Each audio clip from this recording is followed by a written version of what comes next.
Welcome to the show. I'm Jordan Harbinger. I've always wondered what it's like to hit widespread fame and fortune early on in life, and today's guest, Mike Posner, has done just that. He's written hits such as I Took a Pill in Ibiza, which have literally billions of plays on various platforms. He's also written for other artists from Maroon 5 to Justin Bieber, Snoop Dogg, Avicii. But fame has had an interesting effect on Mike. Once he got it, he realized he didn't need it. In fact, he didn't even want it. And he ended up in a bit of a funk that motivated him to change his entire life from how he lived to what he valued, and perhaps most importantly, what he didn't value at all. This is an episode that spans from fame, money, and materialism to self-care, creativity, and motivation, with a few crazy stories thrown in for good measure. I really enjoyed meeting Mike and getting to know him better, and I think you'll enjoy this inside look at an industry and an inside look at a human as well. There are worksheets for this episode, as always. Those are at jordanharbinger.com in the show notes. And if you want to know how I managed to create such a crazy, huge, widespread network, I'm teaching you how I do this in my course, 6-Minute Networking, over at jordanharbinger.com/course. Full of practicals, absolutely free, jordanharbinger.com/course. All right, enjoy this episode with Mike Posner. So I was going to ask you about how your walk is going, but you're here with a freaking boot on, Yeah, I got man. the boot on. So my walk is supposed to start today. Is February 14th. Right. Valentine's Day. Happy Valentine's Day. Thank you. And my walk was supposed to start March 1st, but I did two things. I broke my pinky toe, and I have what's called stress reaction. It's like the precursor to a stress fracture. Oh, man. Was called my second metatarsal. Okay. So is that a fancy word for toe? No, it's like in the middle of the foot. Oh, that sounds worse. You know those the bones that go back through the foot that's through each one? those it's the are second one. Yikes, like in the instep. Yeah, Gnarly. basically it's it's not like a huge deal, but I Yeah. have like a great foot doctor. He's like, you can do the walk, and I'm gonna do the walk, but I'm gonna let this heal first. I think that's a good move. Yeah, it's not a sprint. So I look at it as my first opportunity to give up, and there will be many more. Like, this would be a great excuse. Like, hey, it just wasn't meant to be. My foot is hurt. But, I just have to move my start date back a little bit. I think that's, I mean, look, I've walked 10 or 20 miles in a day a couple of times. You're going to do that, every day for, how long is it going to take? It'll take 8-9 months-ish, but there's no real way to tell. Because you're walking across the whole United States. Yeah. From Asbury Park, New Jersey, the Atlantic Ocean, to Venice Beach, California, the Pacific Ocean. Are you going to splash ocean water on your face in the beginning and splash ocean water on your face at the end? Definitely at the end, I will be doing a full submerge. Immersion. Yeah. The beginning, we'll see how cold it is, but definitely at least my feet. Yeah. Yeah, good call. Wow. So that's actually one of the big reasons we picked that exact place, because you can actually get in the water. Oh, good idea. Yeah, you don't want to just be like, oh, there's water down there, but I'm on a railing. Yeah, I almost did the whole U.S. Wow, that's gonna be. Yeah, that would be pretty, except for this 3-foot stretch. It's like, oh, sorry, you're disqualified. Didn't quite make it. Yeah, that's inspiring, and it reminds me of, along with your beard and facial hair, Forrest Gump, right? Is that a coincidence, the facial hair and the walk? I don't know.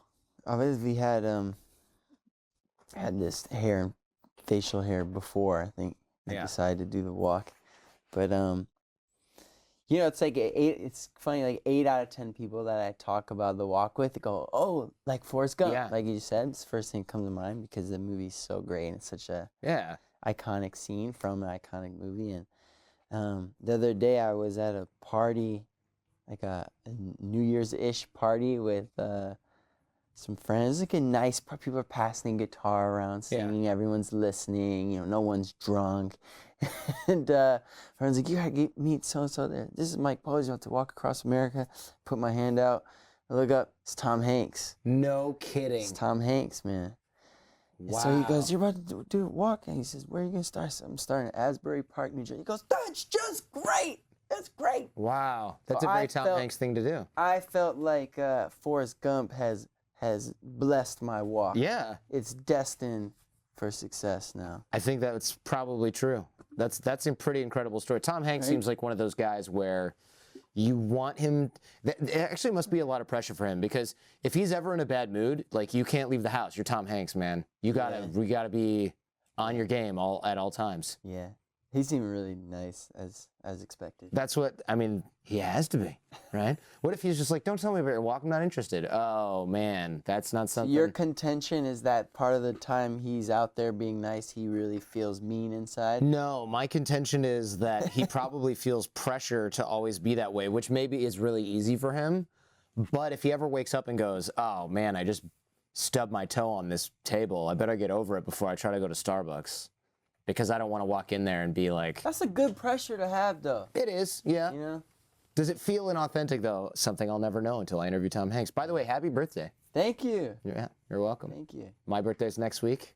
Congratulations. So we went to grew up in the same town, adjacent high schools, adjacent birthday weeks. Something going on here. I haven't put my finger on it. It's been fun. Rival high schools. That's right, rival high schools, Not just adjacent. That's right. Rival high school. I Did you play sports? vehemently hate your high school. Still. That's not true. No. But there's a little part of me that hates it. I understand that. I mean, there was a big Seahawks rival. Quite hateable, huh? It is, man. The parking lot looks like a Mercedes dealership. All the kids I went to school with were like not all, many were very like wealthy. They clearly don't have to work right now. They went to school for something and they're just living in their parents' other house in Chicago. Hate Seahawks. Man. It has love been... you, shout out Maple Leaf. That's right. Love you guys. Shout out to the Maples.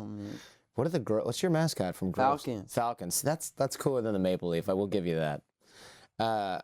It's been cool watching your career for a long time. Thank you. Yeah. Because you're one of not a lot of famous people come out of Birmingham, Michigan, although... I didn't come out of Birmingham, Michigan, though. You didn't? No, I came out of Southfield, Michigan. Oh, okay. So different. You came out, it's pretty different. I came out of Troy, so I'm... You came out of Troy? Yeah. Gotcha. Like Insane Clown My school Posse. I was in Birmingham schools. Yeah. Yeah.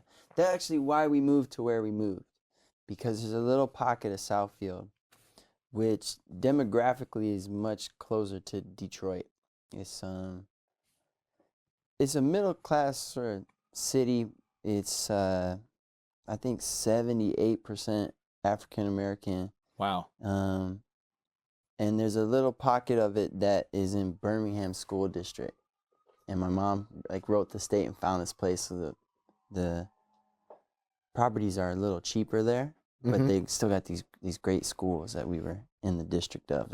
She kind of found a little loophole. My parents, same thing with Troy. Having hits and getting success is one thing. You've had this, I'll say, a more complete experience in some ways, I feel like, because you had a roller coaster. I mean, you didn't call it a roller coaster in one of your songs. You've had a roller coaster, which I think most people who've had success do have, but you actually seem to have learned from this, where I think a lot of people would not have tried or would have just been depressed about it. And I was really struck by one of your most recent hits, which many people have heard of, I Took a Pill in Ibiza, because this dance remix of it is so hype and happy, but then you listen to the lyrics and you're like, wait a second, this is not a super hype and happy song. So ironically, and what I really like about it was a lot of Instagram-y stuff, a lot of entrepreneur stuff, a lot of business stuff, or even just song stuff is like, I'm killing it, I'm a winner, it's all positivity, it's all optimism. And the lyrics stick out for that reason. And of course, I took a pill in Ibiza to show Avicii I was cool. It seems like we do a lot to look cool. Like we do a lot to show other people that we're really great.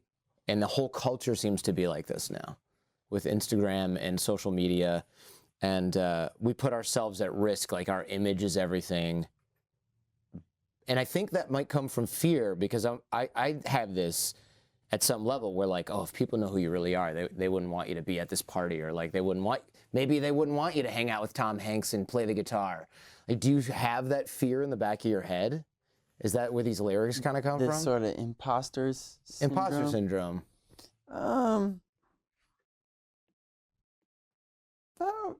Not so much. Not so much. Anymore. Yeah, when I was younger, definitely. But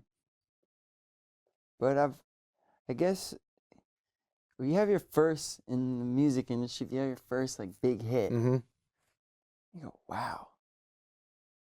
And for me, it was my first single was a big hit. So I was like 1 for 1. It's like, oh, this is This isn't that hard. This is what happens when Yeah. I put out singles. Whatever my mom goes, you know, most people are there, but I go, yeah, but that was them. Look at me. Yeah. I'm batting 1,000. You don't get it. And of course, so then you have your first wave crash, and you think it's all over. And everyone called me a one-hit wonder, which I was at the time. Sure. I had one hit. And so then I just sort of wrote about. I thought that was interesting, like what happened. Like you mentioned, this sort of rise. Our successes are all very well documented. Mm-hmm. Also, I wanted to document the downfall. I thought that was interesting to me. So I wrote about it, and then in an impossibly ironic situation, the writing of this caused my next wave. And that's when I realized, oh, that's what my job is, to ride these waves. And that's sort of what life is too, you know, right? It goes up and down. And yeah, you just sort of realize when you're having a huge success, you know that a failure is bound to follow this at some point. And when you're in the middle of a failure, a success is bound to follow it at some point. They're tied to one another. They're not actually two different things. I think it takes people at least one crash to realize that, right? Because I assume, when did your first hit drop? Like when you were like 20? 2010. See, I think I was at 22. Oh, man. That amount of... Oh, man. Because I'm thinking, you worked hard. I mean, I'm trying to cheapen that. But like this, most people or usually have like more of a struggle on the uphill, so that when that comes, although I'm not sure if that's even better, right? Like, but I do know one thing for sure.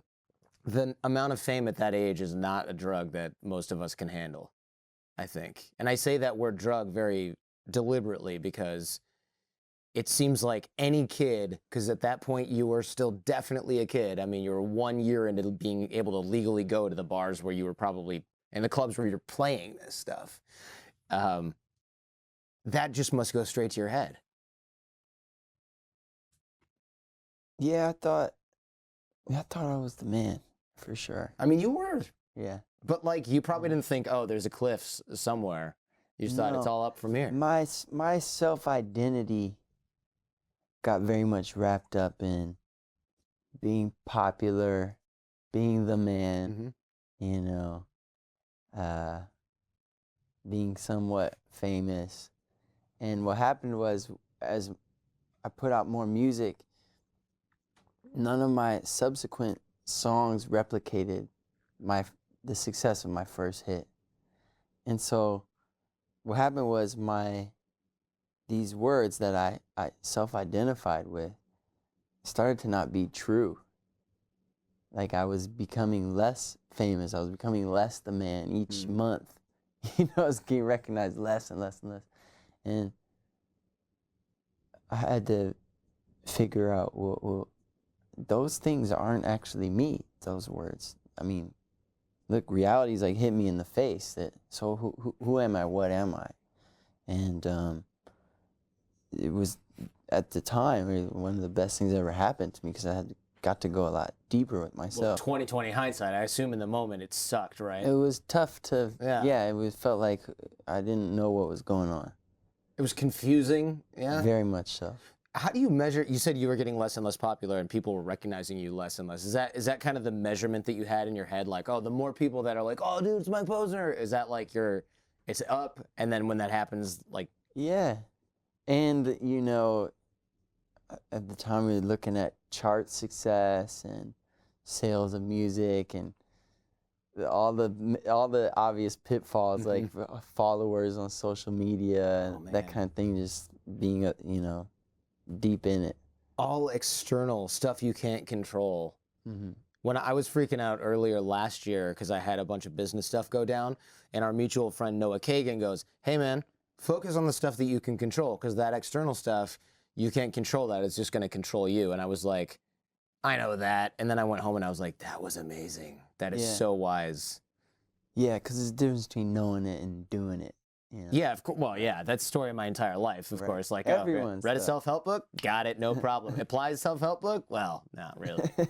But like, when you have charts that show, hey, you're here, and like, your agent answers your phone really quickly in the beginning, and then like, I don't know, less quickly later on, or like they call you and they're like, hey man, we got to put something else out there.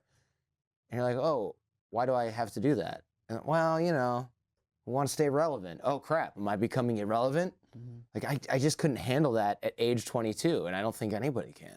Well, if you found yourself in it, you'd handle it, you know. In hindsight, I feel really blessed to have had that experience at that age, and I'll tell you why. Before that, I thought success, popularity, attention from the opposite sex, I thought these things were going to make my experience of life better. And so I set about acquiring them, and I was pretty good at acquiring them. And what happened was, you know, I'm 22 and I get all that stuff, and I realize I'm 0% happier. I'm 0% more comfortable in my own skin. I'm 0% more secure. So if it's not that stuff, then what? And so I feel like my audience has gifted me the opportunity to explore what life's about when you stop chasing shiny stuff. And that's what I feel my job is. You know, go ask that question, go to the monastery, you know, spend some time in solitude, come back and report back. That's what I feel my job is. Speaking of trappings of success, though, you did achieve all these goals of like fame, cash, and they didn't make you feel the same way. And I thought it was funny. I can't remember where I heard this, but I guess you asked your uncle, who's like a big finance guy, like, hey. How did you hear this? I don't remember where I heard this. Maybe Alex Benayan, possibly. And he's like, yeah, I talked to his uncle, and you're like, hey, I made all this money. I'm famous now. And you know anyone who can help me? And your uncle was like, I don't know anyone who deals in this small of an amount of money. He's a hedge fund manager. So he's like, get out of here with your not even that 7 figures. He's one of my mentors and an amazing person that I really look up to. But yeah, I got like my first few checks. I'd made whatever it was, and I called him up. It was a lot of money for a senior in college, and I knew, you know, my uncle is this very successful and is this very successful investor. So he said, you know, what can you help me like invest this or manage this stuff? And he goes, he wasn't being mean. He's like, I honestly don't know anyone that deals in that low of amounts. That's so funny. It's so like accidentally insulting, right? Like, but it wasn't accidentally insulting. It was accidentally humbling. Yeah. It was a good thing for 22-year-old me to hear. Like, okay, I can imagine. Relax, dude. Yeah, like, I'm huge. Calm down. You're not the first guy to get a significant check ever in the world. Yeah. That is humbling. But I think on that same phenomenon of achieving all these goals and finding out they don't make you happier, a lot of Olympic medalists and athletes that I have on the show, they have this same problem. And I don't know if there's a name for this phenomenon, but it's basically like you go up and you reach this apex, you win a gold medal in, I don't know, luge, whatever, and you're like, I'm the best at this luge in the world. Hey, look, I picked something random, right? So you're the best in the whole world. And then you're like, oh, wait, I haven't. Luge is a sport they offer at Seahome. It is, yeah. It's very fancy. We luge down the hill into the footballs. I'm sorry. I interrupted you. It's okay. Mediocre joke. For your mediocre joke. You know what? It's fine. It'll be a clip. Then in 20 years, you'll be like, why did I do that? Everything was on the... Or I'll be like, yeah. So glad. That one landed. That one landed. These athletes, they haven't thought past this point, right? Like you get to that point. It's like a big exam. Remember having huge exams in college?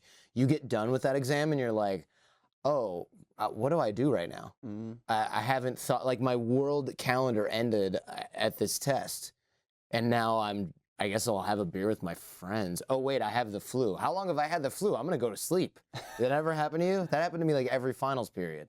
You realized you were sick after? I realized I was sick after, and I was like, oh, crap, I don't want to go drinking. I want to go to sleep. Like, I'm making myself sick. And so the mystique of fame and fortune, it seems like it wears off. Like, you got it, and you were just like, oh, crap, the value I thought these things had it doesn't exist. Yeah, and then a party goes, well, maybe you just didn't get enough. Maybe you need 2 hit songs. Right. Maybe you need, you know. And so I think it just takes a little awareness to step off of that hamster wheel. It's tough, though, because I think people will, and I'm sure this happened to you, tell me if I'm wrong, well, Mike, you know, money won't buy you happiness. And you're like, you know what, though? It probably will if I just make some more of it. Like, I'll make more than you did, and it'll work for me. Yeah, I thought that my whole life. My parents always told me that, and I would nod and smile, and in my head I'd say, you know, you just didn't make enough. Watch me go. Right.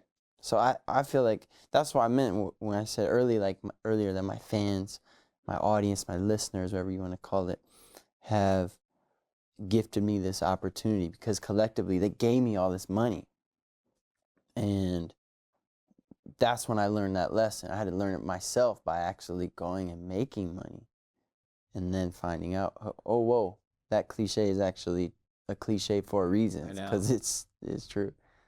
Because it's tough to say it when you don't have money.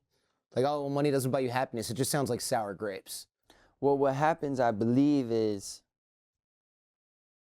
it's easy to group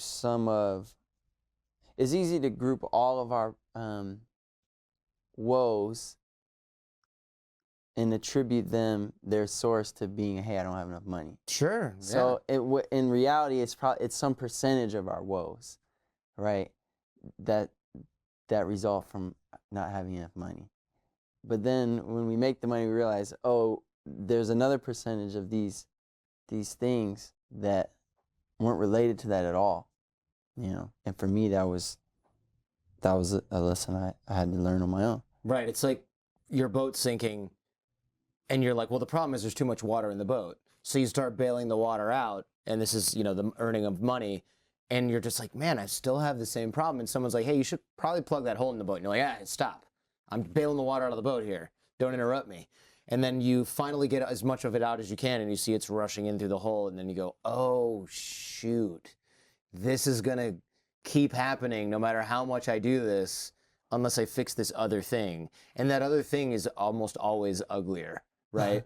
It's like your outlook on life, untreated mental illness or depression or some other thing that you neglected in the pursuit of money that you've made worse over time. Now I see you're trying to make up for the money thing with facial hair, which is, let me know how that strategy goes.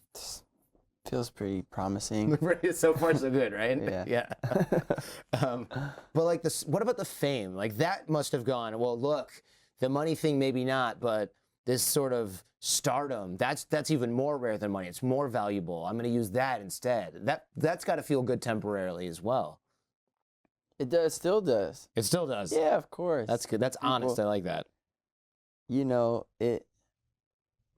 look, there's a part of me that loves being liked, loves being loved by other people, and they tell me I'm great. It feels good. Let's be honest. That's very human, though. Okay. I think. Too. I mean, in my very unqualified opinion. Yeah. As a human. I think probably too. You know, but like you said earlier, you have to separate. You know, it's external. You know, and that can come and go. You're not in control of that. So you want to get too attached to that kind of thing because it ebbs and flows. You know. Well, I think fame and disrepute.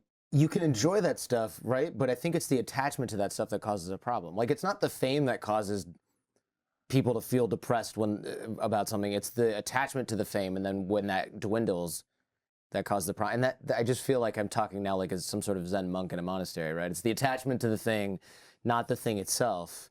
But it seems like possibly you found that out in some way, because I read that you began to feel uncomfortable with like being in the spotlight, and you felt some depression come on. But was it that you felt uncomfortable being in the spotlight, or was it that you felt uncomfortable with the spotlight dwindling slowly? Probably a little of both. You know, a shift happened for me. I remember I spent a week with Justin Bieber. I was writing. Oh wow. Writing with him at the time. I wrote a song for him, and then we were messing around in the studio, and before that, I used to be jealous of the people that were more famous than me. Yeah. It used to bother me, you know. Friends with Big Sean came up Detroit. Yeah. And we'd walk in a room and people would always recognize him. My music was as popular as some of these other guys, but I wasn't. Right. So you felt a little cheated by that? I felt insecure about it. Mm-hmm. Like something's wrong with me. Why? You know? And so I spent this week with Justin, and I got to see what that was actually really like. What was that like? Insane. You know, like we're at a hotel and there's 500 to 1,000 young girls outside of the hotel 24 hours a day. There's paparazzi following everywhere. There's fake cars that we'd send out. You know, like we'd send a Maybach out this way, and then he'd get in like a normal car to go out the back door to the. It's just crazy. That's nuts. It's just nuts. And I thought, do I really want that? Is that what I'm chasing after? You know? And it's sort of like, no, actually, I kind of have it perfect right now, which is my music's pretty darn popular. Most people know my most popular songs, but when I walk in a room, most people don't know me or my face. Yeah, the upside to the fame seems pretty lame, or not lame, seems pretty tough to compare to the downside, right? Like it's sure getting into like a cool restaurant and not having to wait is probably really great. Getting an upgrade on a flight, I don't know what happens with super famous people. Being able to date a bunch, but then you find one person, and then you're like, okay, now it's just a pain that all these people are chasing you to try to hook up with you.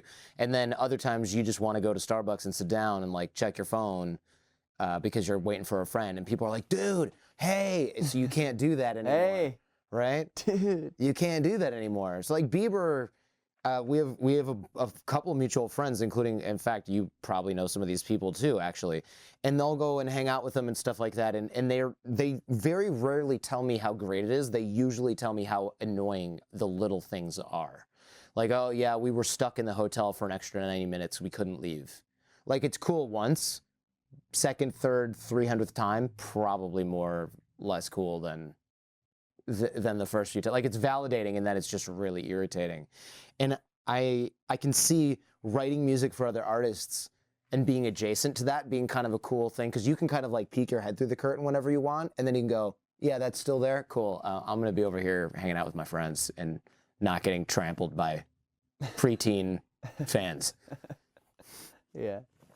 Did you take a break from writing music at any point, like, or did you just shift immediately to writing for other people? I never took a break, and I never stopped writing for myself either. What happened was my popularity dwindled, and two of my albums were shelved. That's what we call in the music industry when you're signed to a record label and they can't really justify spending the marketing dollars to put your album out. So they hold on to you just in case something crazy happens, like you put something out and it blows up randomly, but they have no plans of releasing your album. So do they own it and you can't even use it? Correct. So that's the worst. I made 2 albums like that. So it's sort of a gap in my career. I had put an album out in 2010 and the next one was 2016. But I made 2 albums in there that never came out. But I never stopped making music. You can't even play those songs or can you? Yeah, I can play 'em. Oh, that's good. I can play 'em. But you just can't sell the CD or the single. They own the actual master recording. At least you can play them. I'd feel so violated somehow if I couldn't do what I wanted with something that I created. Yeah. Well, you know, I signed the contract. Of course. It's not unfair. It's kind of just a bummer. Yeah, so we work on getting the rights to them. Yeah, I'm sure. So it'll work out. Did you find it in some ways more maybe artistically pure to write for other musicians instead of being the center of the performance spotlight? Because then you can kind of do whatever you want. No, I felt the opposite. Really? Okay. Yeah, because I'm a writer, you know.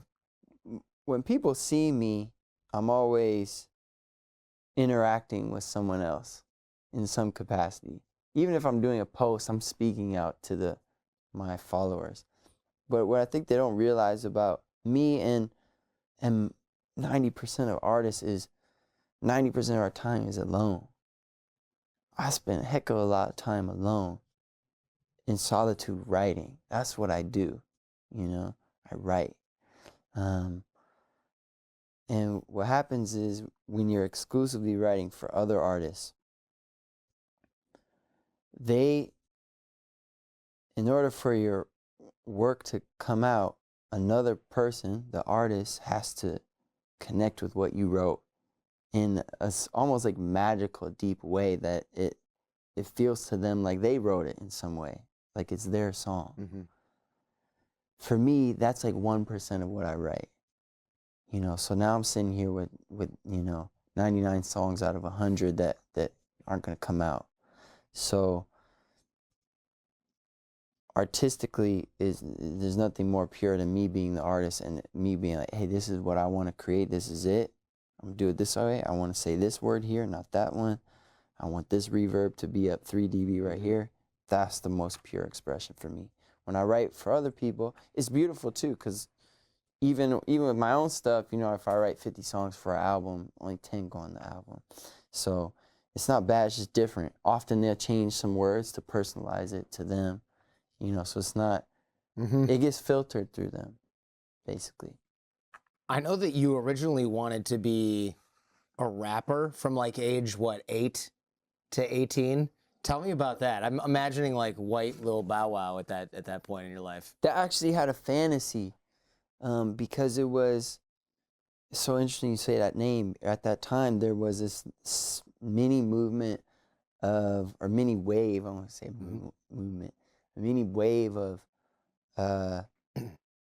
kid rappers that were really successful at the time. So I think I was around the same age as Lil Bow Wow. Maybe he was a few years older than me. And he was this famous rapper. And I thought, I'm as good as him.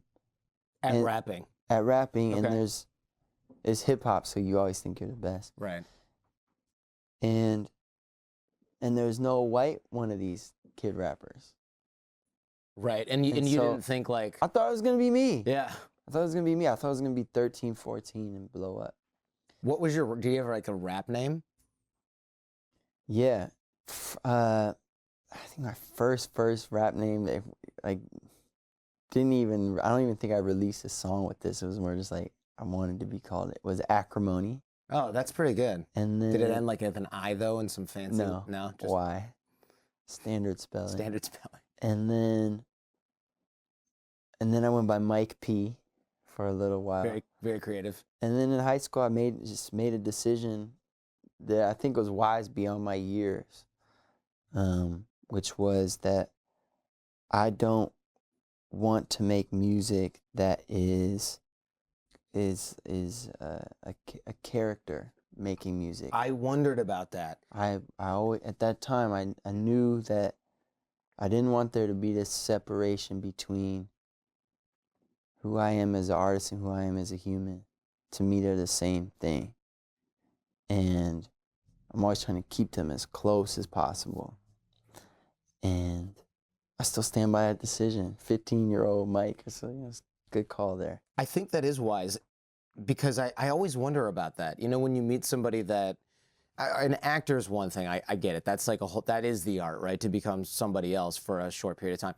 But I do wonder about music and writing. It's like, how do you then, because to be like white rapper from Southfield, you almost have to talk a little different than you would have normally, as the way that you were raised. You don't talk like the people around you. You maybe don't think the same way. You're talking about things with maybe you have experience with, and people do criticize rappers a lot of the time because you'll find out. Remember when maybe you don't. Vanilla Ice, we found out he was like from a farm, and everyone was like, "This guy is a fake. Like this fake.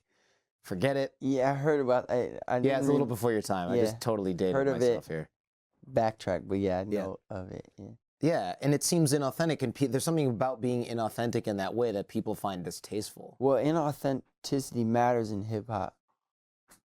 You know, it matters in hip hop if you say something in a song that turns out not to be true. Mm-hmm. you know. And most of my songs, there's some of my songs that are like blatantly fictional, that are like story songs. But for the most part, you know, that authenticity, even though some of my music is not in the genre of hip hop, I try to bring that authenticity with me wherever I go, you know, musically. Yeah. Okay, so you're still rapping at 15, 16, whatever. Are you doing like, I'm imagining you with like the Eminem era going to these like rap battles. Does that really exist? Is that a thing that's real? Yeah, I battled all the time. Really? In high school, there were probably like, I don't know, 5 to 10 kids that thought they were good rappers. So I had to battle all of them. Are these kids like at Groves in Birmingham, or are they okay? But Groves is different than Seahome though. Oh yeah. In that there's a lot of kids that go to Groves that don't live in Birmingham or Southfield. That's true. A lot of them live in Detroit and because it's a good school. A lot of them have a lot of them have a a lot of them have like a cousin or that lives in Southfield and they use their address or. Oh, interesting. When I went to Groves, we had a trailer park in our district. We also had really wealthy neighborhoods in our district. That's why Groves was so amazing to me. I'm very proud that I went there because we had really wealthy kids there. We had trailer park kids there. We had kids from Detroit that were faking their address to go there. So yeah, it was a good mix of kids. Some of them were from Southfield, some of them lived in the trailer park, some of them, I'm talking about the rappers now, some of them lived in Detroit. And I was the best one. I beat everyone. Now someone else might have a different version of that, but they're wrong, you know. And so, yeah, we'd rap a lot of times during the football games, actually. Oh, okay. During the football games, they always have a battle under the bleachers. That seems an appropriate place to have a rap battle. There'd be about, I don't know, 30, 40 people in a circle around me and another person. And I'd trash them. Nice. Yeah. In his freestyle, you didn't write it beforehand? Correct. Oh, wow. Yeah, and I fell in love with freestyling. And so we practiced at home. We had Napster on the computer at home. Of course, and so I could type in whatever my favorite hip-hop songs were at the time. I could type in instrumental. You could download just the beats. I just sit there, practice rapping, freestyling all the time. I got really good at it. I don't practice anymore, so I'm not as good at it now. But yeah, it was like a big thing. A big deal for me at the time. And then how did you sort of break out of rapping in your high school under the bleachers, literally, to looking at the music industry and going, okay, this is a real thing that I'm going to do?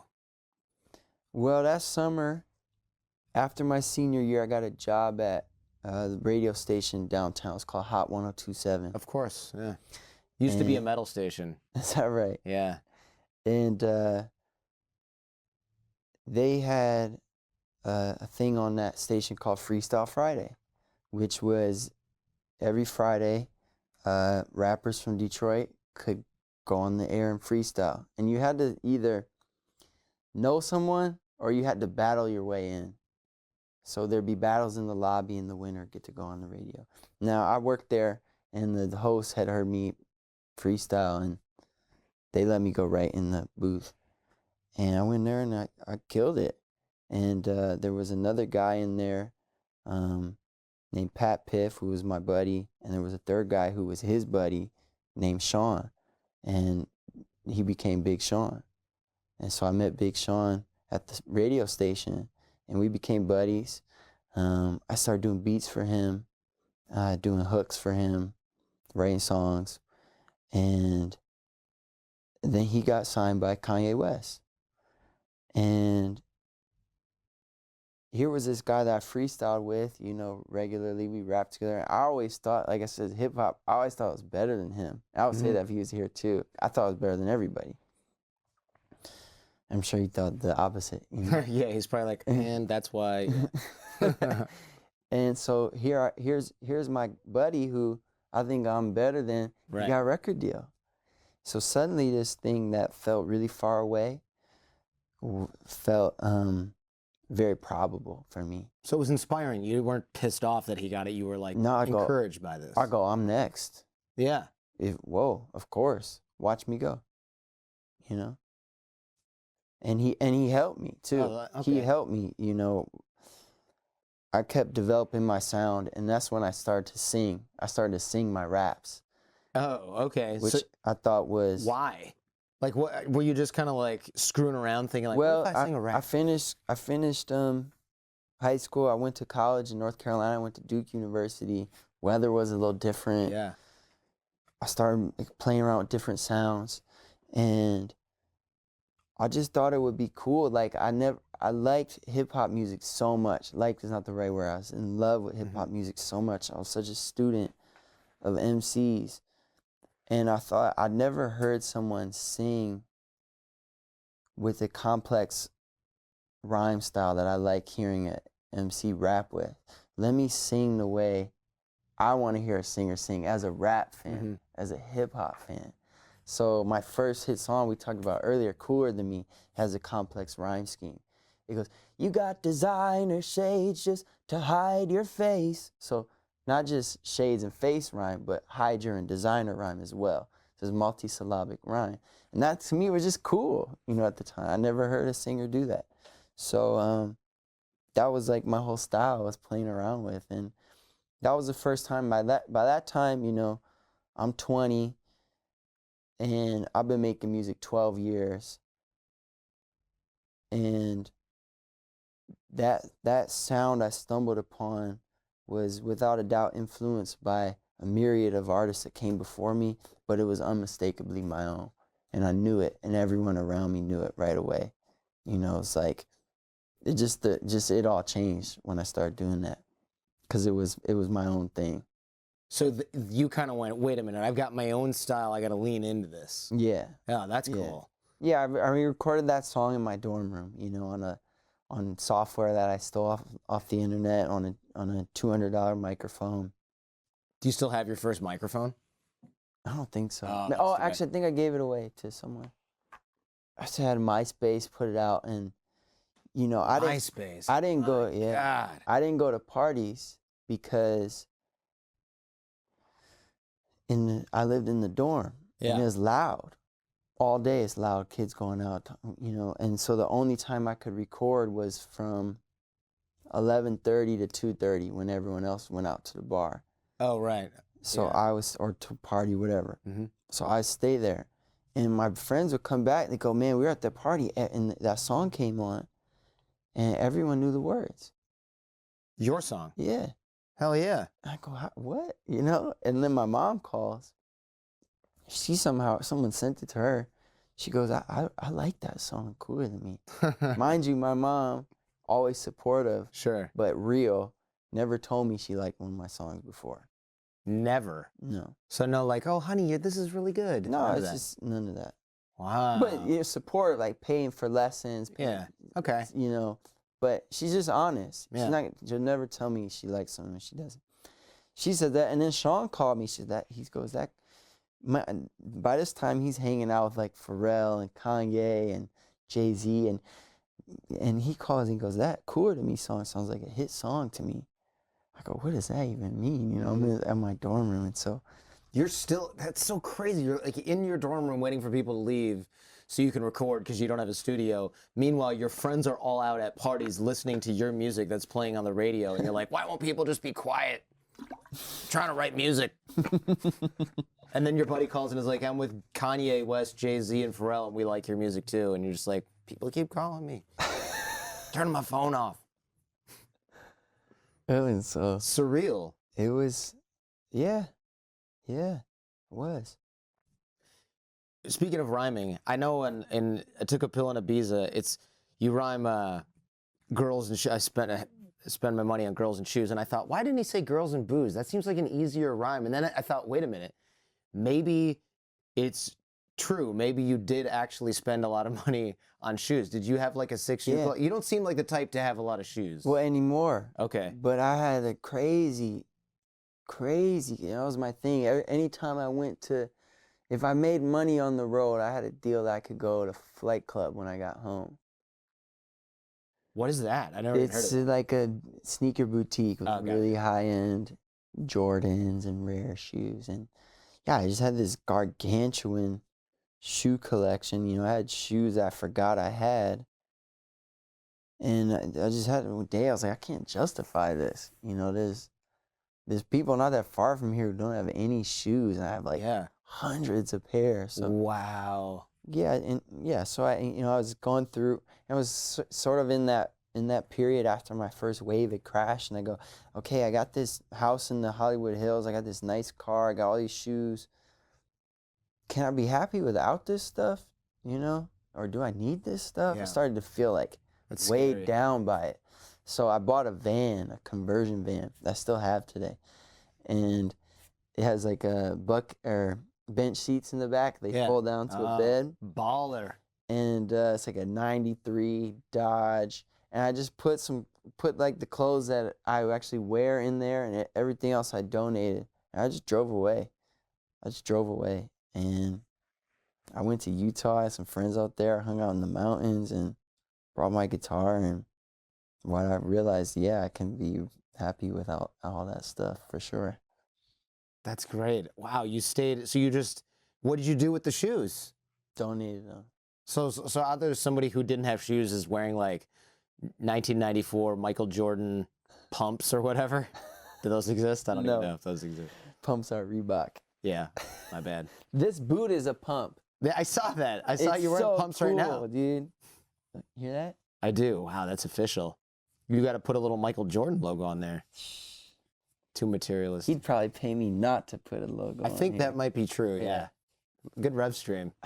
Getting Michael Jordan to subsidize your not using his logo. Listen, Mike, I have a great idea. I'm getting ready to walk across America. We have a really dingy RV as a support vehicle. I'm thinking you could pay me $3-4 mil for us not to put the Jordan logo on there. What do you think? He's like, hold on, let me have my lawyer get in touch about this real quick. Yeah. Yeah, you had hundreds of pairs of shoes. Now you have one shoe. The other one's in here. In the backpack, yeah. Waiting for its day in the sun, literally. I actually have a small battalion of shoes I'm bringing on the walk. What kind of shoes are you going to how many miles is it that you got to walk? 3,000. 3,000. Is that just as the crow flies, or is that the actual route? No, that's the actual route. Oh, that's a lot of miles. Yeah. So you're going to go through how many pairs? As the crow flies is shorter, but I'm going up to Detroit. Oh, you are? Yeah. Oh, that's awesome. Which is a little out of the way, but worth it. A little bit. Yeah, worth it. Worth it. To walk past groves, put some gum under a desk and keep walking. I think it might be summertime when I'm there. But I want to go to a lot of schools, man. Yeah. Play and stuff. Sure. That'll be awesome. Middle Seahome would gladly have you. I'd go to Seahome, man. I feel like they need me to come through. They do. They need a reality check. Yeah. Last I was there anyway. But you're going to go through like 20 more pairs of shoes, right? Do you know? Have you calculated? No. Like your aide de camp is going to be like, hey, man, you got to change these shoes. These things are ratty or disgusting or holes in them or whatever. My aide de camp is a soldier, man. He ran 100 miles just for fun. It wasn't a race. Dang. He just did it. Just to see if he could? See if he could. Isn't that crazy? That is literally crazy. Yeah. That's like those Death Valley ultra marathon type things. Jeez, that's a whole different show. Well, anyways, man, I'm wearing the Ultras right now, which are cool because they're 0 drop, which means that the heel is the same pitch as the toe. There's not a high heel. Many running shoes have a high heel, and there's sort of a theory that may not be the best thing for one's Achilles and calves and overall health. I want to get back to the walk because I have a lot of questions about it. I think it is exciting, but I am curious, how did you end up getting your first offer for like a record deal? Like, how did that happen? Because you sort of skipped like, I was doing music in my dorm room, and then the song came on the radio. I was like, well, wait a minute. Yeah. Somebody picked it up. Well, I'm playing this. So I put the stuff out on MySpace, and what I did was I made a mixtape. What is a mixtape? A mixtape is like a free album. Mm-hmm. It often would include, and it's a medium in hip hop culture. You know, there's albums and there's mixtapes. Mixtapes are free, first of all, and they often include remixes of other people's songs, or using another artist's instrumental, like I was doing when I was a kid, and rapping your own stuff on top of that. So I made a mixtape, and I had the king of mixtapes, one of the kings of mixtapes, Don Cannon, host my mixtape. And at the time, when you made a mixtape, if you were an MC, you would put on this website called datpiff.com. Oh, I feel like I've heard of that. Yeah, and you know, it would be on certain blogs, and there would always be a Zshare link, which was like a file hosting company. Sure. You'd click it, and Zshare was sort of like riddled with ads. It was very hard to navigate. There'd be a thing that said like, download here, and you'd click it, and it was actually an ad, a pop-up would come up, and you have to like find and right-click the right thing, and do like save target ad. You know, it's kind of a nightmare. Like, people who were really into hip-hop could easily navigate that, and they did it on a daily basis. But I realized, hey, my friends would tell me all these like kind of girls at Duke who are in more of the C-home demographic are loving this song too. So these people like my music. They're not going to datpiff.com, and they ain't clicking the Zshare link. So I found this loophole with iTunes U. iTunes U set up for professors to put up their lectures. Yeah, it's an educational platform. Correct. Essentially. You know, so if you go to another school and you want to hear a lecture from this professor at Duke, you can go on there and you can hear their lecture, and it's free. So I called up the guy who runs iTunes U for Duke, and he's from Southfield, Michigan, Todd Stabley. So I wasn't the first person to do this, but I was one of the first. And I asked Todd, and he said, "Yeah, man, you're a student here. We can put it on iTunes U, your mixtape." So I get my mixtape on iTunes U. So it's on iTunes, it's safe. Technically, yeah.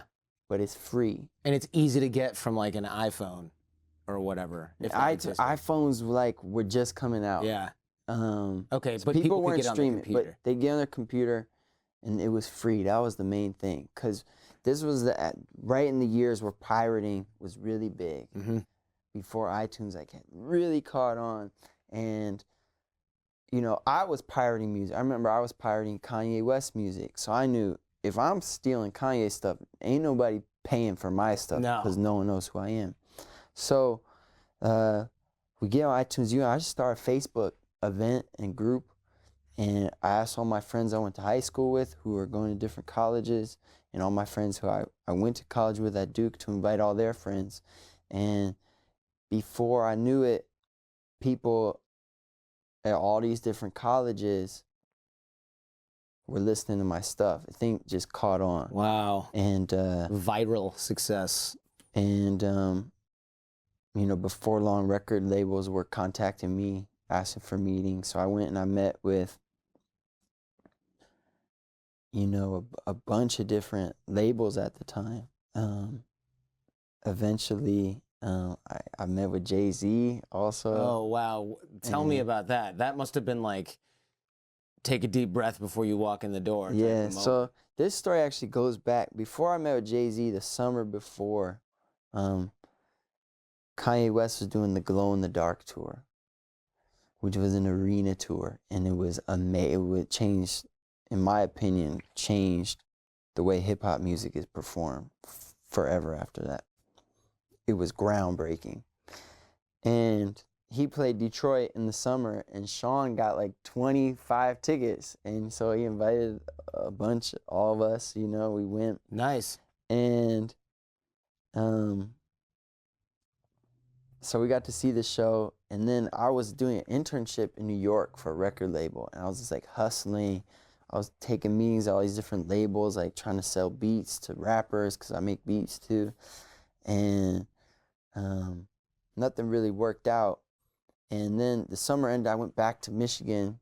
My lease ended on my apartment in New York. And actually my lease didn't end, I'm thinking about it, but I just went back to Michigan. I was getting ready to pack up, go back to Duke.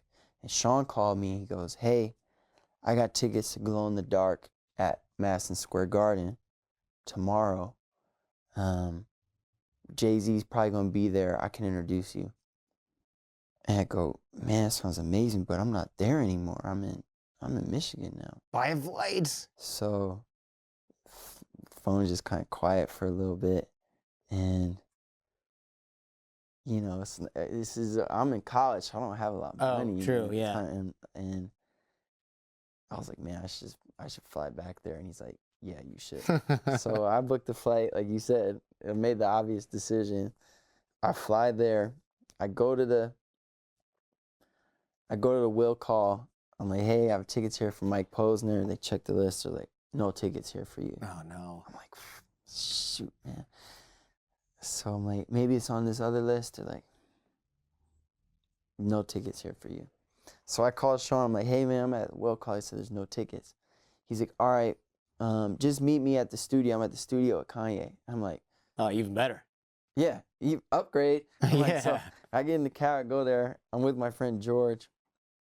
Sean meets us downstairs. All these major studios, there's a lounge next to the studio. That's basically there for managers, friends to hang out while artists are working. And so Sean goes, hey, just wait in the lounge. And he goes in the studio. Studio is the next room over. I can hear what they're listening to. They're listening real loud. And Kanye's there making his next album, 808s and Heartbreak. Sean's, you know, there's other people that are signed to Kanye playing the music. And then all of a sudden I hear a song that Sean and I did together called Who Knows. And I produced it and I sang the hook on it. And I'm going, man, Kanye West is listening to me right now. And he was the biggest rapper in the world right at that moment. And I go, if he likes this, does change my life. This would change my life if he likes this song. Song ends. I see everyone walk by the lounge to leave. I'm like, okay, I guess we're leaving. I follow them. Sean's like, yo, Kanye, this is Mike Posner. He made the song I just played you. Kanye gives me a pound. And then it's just quiet again.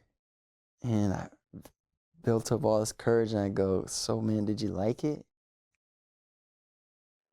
And he looks at me and goes, no. Oh.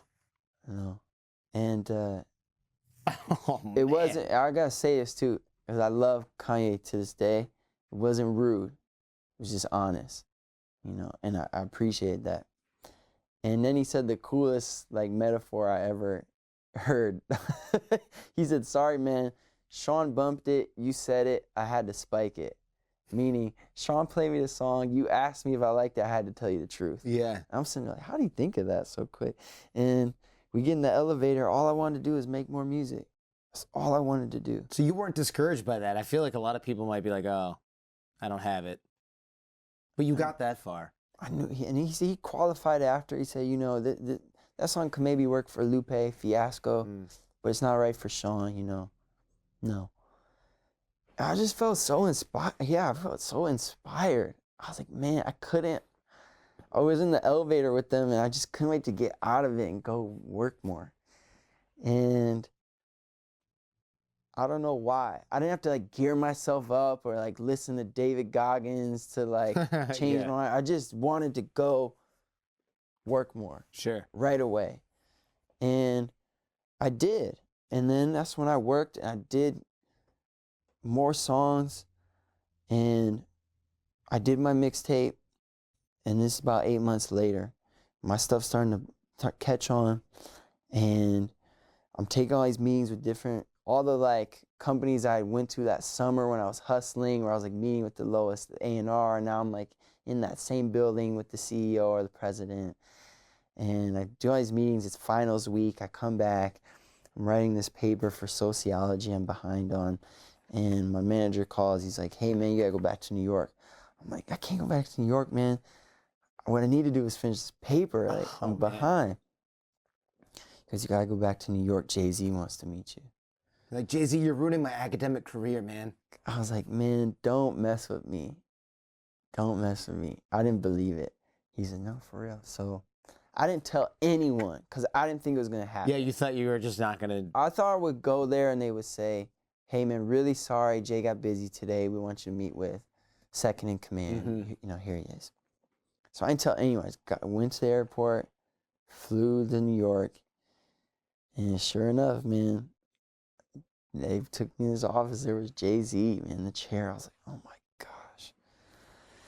And I took my laptop out, and I like fumbled with the aux cords, plug it into his system, and I played him Cooler Than Me, and he just starts nodding his head like he loved it, you know, and we had this crazy meeting. It was like almost 2 hours long. Oh, wow. And I'm about to leave, and I just had this good feeling. I was like, you know, can I play you one more song? He said, yeah. So I re-plugged in my laptop. I played him Who Knows, the same one that Kanye heard. He started nodding his head, and he was like, man, this song's amazing. Don't ever forget to play this. He was like, I can't believe you almost left without playing this. So I go back to Duke. I'm in the library writing my paper. I check my email. How did you focus after that? Exactly. Like, I'm like, yeah, BSing my way through this paper. In the moment of procrastination, checked my email. I had an offer from Rock Nation for a record deal. Were you like, I'm not finishing this? Did you finish the paper? Yeah, but it was the only C I ever got in all of my I'm not surprised, because after schooling. that, you're like halfway through the middle paragraph, and then you're like, in conclusion, I'm never going to use this. I just got an offer from JayZ. I'm leaving the library, and I'm never coming back. Send. I don't know if I could resist doing that. I resisted doing that, thankfully. But I did get a C, and it's the only C I ever got. Understandable. And anyways, I ended up not signing. I ended up signing a different record deal, and that's how I got a record deal. On the note about remixing and the songs, we were talking about that before. I think for me, and I'm not an artist, so take it with what you will, but I feel like I'd be a little bitter that I Took a Pill in Ibiza, the remix, has so many more plays. Like, how do you feel about that? Because that has like 2 billion plays. And your original song is great, and I really like it. But at some point, I don't know, I'd feel a little weird that somebody else who like redid some stuff, tweaked some stuff, added a different beat, that resonated with more people. That would be weird to me. It's not weird to me at all. I'll tell you why. One, like we talked about at length, man, I'm a hip hop guy. Yeah. And so much of hip hop is about making something new out of something existing, you know, sampling. And we talked about mixtapes a little bit. On all my mixtapes, I remix other people's songs. I've remixed Adele, I've remixed Beyonce, I've remixed Electric Light Orchestra, I've remixed Coldplay, I've remixed a bunch of different people's songs over the years, even before that, you know, most of it before that remix. So whenever someone wants to remix my song, it's always a yes. I even take it a step further. On all my albums, I release the just the vocal tracks alone, so anyone who wants to can download them and make new music out of it. Remixing is something, sampling is an ethos I believe in. I believe, you know, Andy Warhol should be allowed to, you know, paint the Campbell soup, you know, can, and that's art, you know. So sometimes I'm Andy Warhol, sometimes I'm the Campbell soup can, and I'm cool with that. I believe in remixing. On another level, you know, when you're making art, especially that song in particular, you're taking your own suffering and trying to make something beautiful out of it. Now,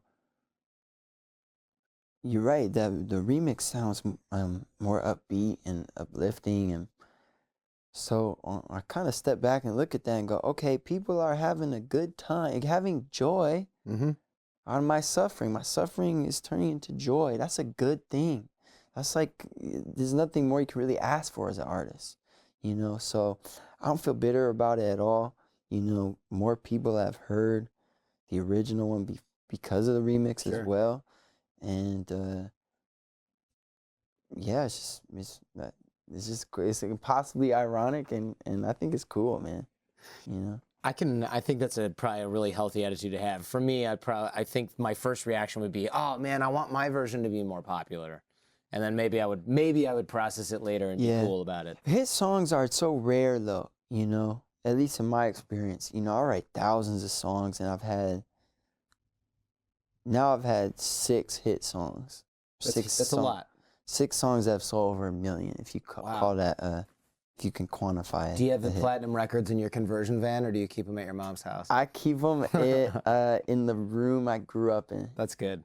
In Michigan, on the wall. Which I'd be afraid to have that in my own house. I think it's just cool. It is cool. Well, I tell you why I don't like to keep them in my own house, and it's because they freak out young artists, because they used to freak me out. Like someone comes over to kick it. When I remember being a young artist, before I had a plaque, I go in the studio with a certain producer or songwriter, and there's plaques everywhere. I just felt really intimidated, and I didn't feel comfortable, and it didn't help me write to be at my best. So I don't like to keep them around and freak out if I'm working with a young artist. It like adds pressure. Like this is who you're dealing with right now. Yeah, and if they have an imposter syndrome like we talked about earlier, it flares that up in a second. That was my own experience, so I try to just, it's not where I make music, that plaques are somewhere else. Yeah.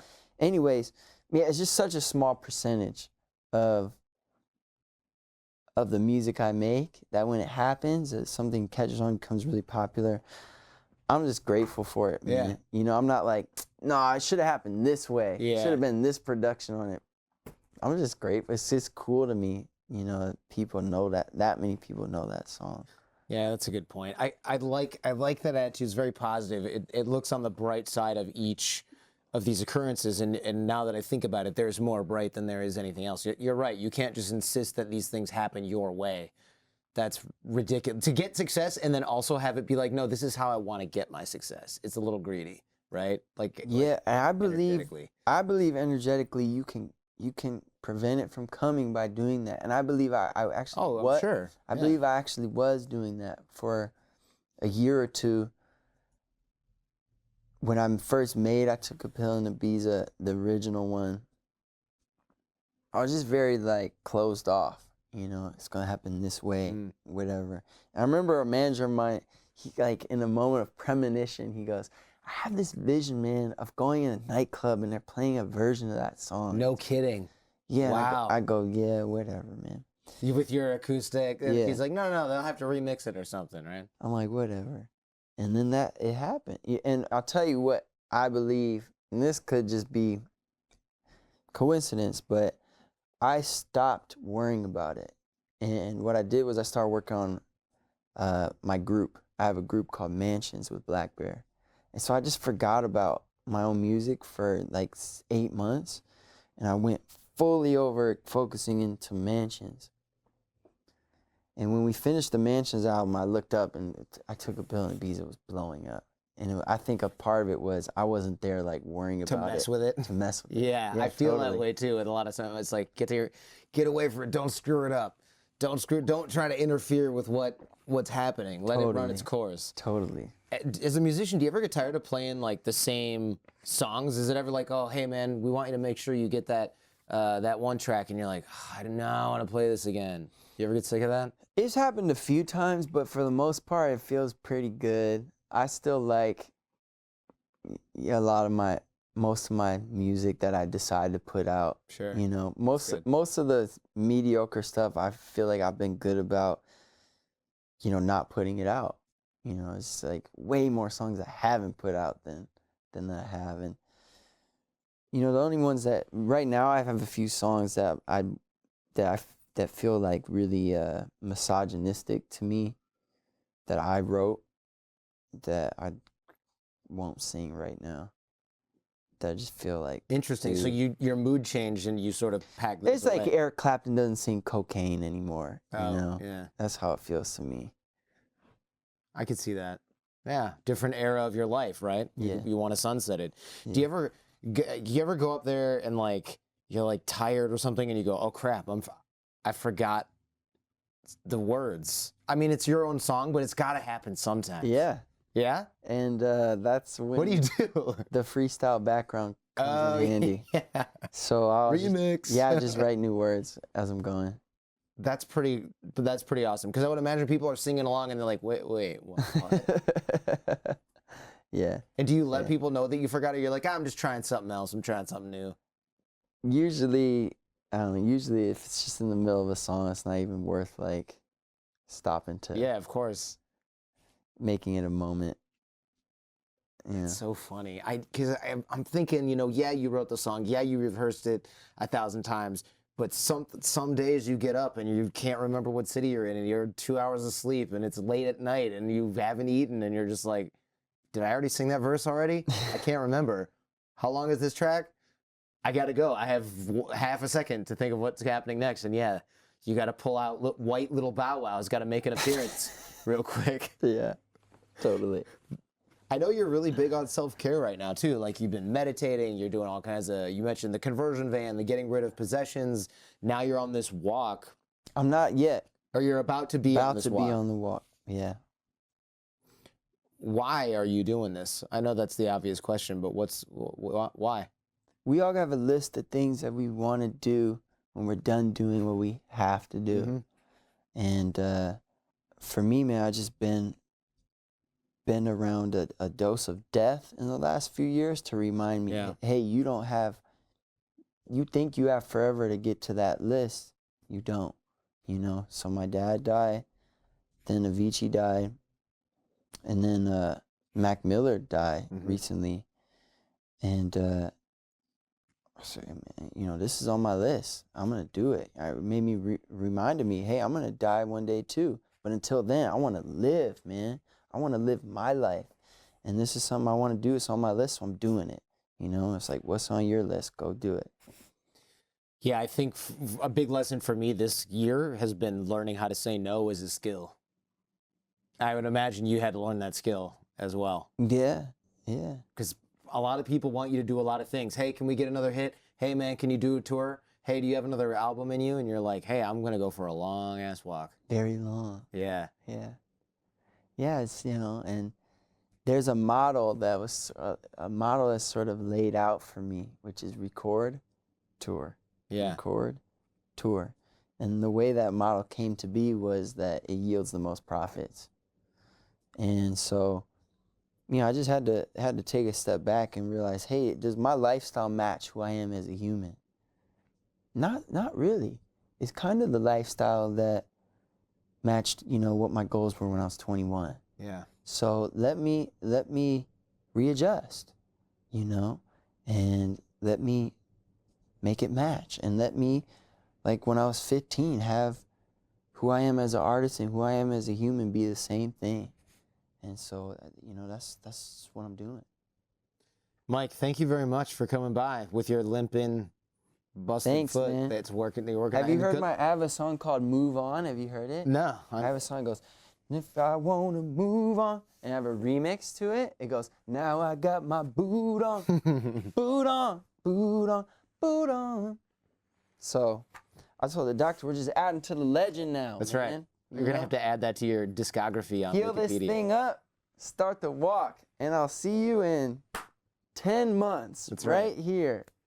That's right. Or maybe at Sea Home for your concert. Negative. Wait, maybe.